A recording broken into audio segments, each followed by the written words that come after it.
Պետրոս առաքյալի առաջին նամակը, երկրորդ գլուխ։ Ուրեմն դեն գցելով ամեն չարություն, նենգություն, կեղծիք, նախանձ ու չարախոսություն, իբրև նորածին երեխաներ, միշտ փափագող եղեք բանական և անխարդախ կաթին,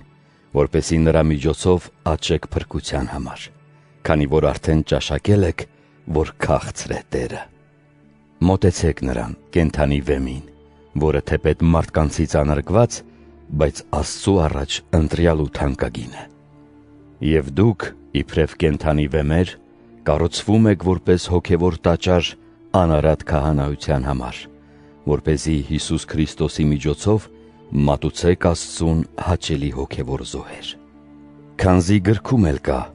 թե ահավասիկ ընտիր վեմ եմ դնում Սիոնի մեջ, թանկագին անկյունաքար, և ով նրան հավատա, ամոթով չպիտի մնա։ Ուրեմն ձեզ հավատացյալներիդ համար թանկագին վեմ, իսկ անհավատների համար այն վեմը, որն անարգեցին շինողները, նա եղավ անկյունաքար։ Վեմ գլորման և վեմ գայթակղության, որով գայթակղվում են խոսքին անհնազանդ եղողները, և նրանք հենց այդ բանի համար էլ սահմանված էին։ Բայց դուք ընտիր ցեղեք, թագավորություն, քահանայություն, սուրբ ազգ, Աստծո սեփական ժողովուրդ,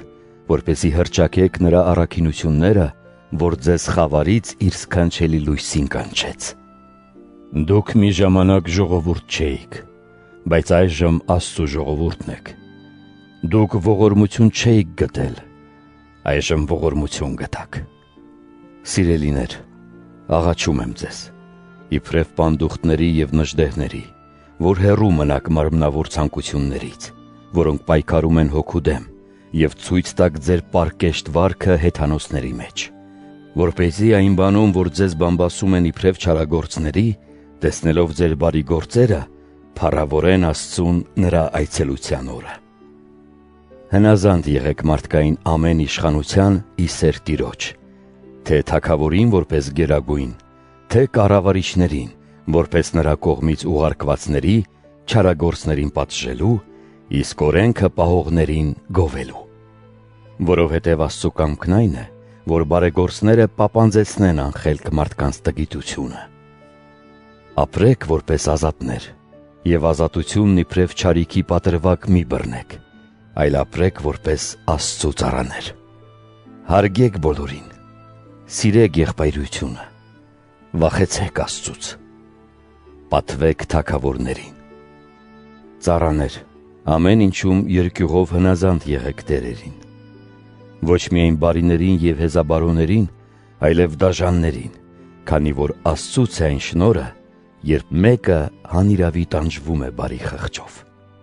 Քանզի ինչ երախտիկ հարվածները հանդուրժելու մեջ, եթե արդեն մեղք եք գործել։ Իսկ եթե բարիք գործեք և չարչարվեք ու համբերեք, այդ շնորհ է Աստծու մոտ։ Որովհետև հենց այդ բանի համար կոչվեցիք, քանզի Քրիստոս էլ ձեզ համար մեռավ և ձեզ օրինակ թողեց, որ իր հետքերով գնաք։ Նա մեղք չգործեց, և նրա բերանում նենգությունը տեղ չգտավ։ Նախատվելով նա չնախատեց, չարչարվելով չսպառնաց, այլ հանձնվեց արդար դատավորին։ Նա մեր մեղքերն իր մարմնով բարձրացրեց խաչապայտի վրա, որպեսզի մենք զերծ լինելով մեղքերից արդարության կենակից լինենք։ Նրա վերքերով բժշկվեցիք դուք։ Մոլորյալ ոչխարների պես էիք, իսկ այժմ դարձաք դեպի ձեր հոգիների հովիվը և տեսուչը։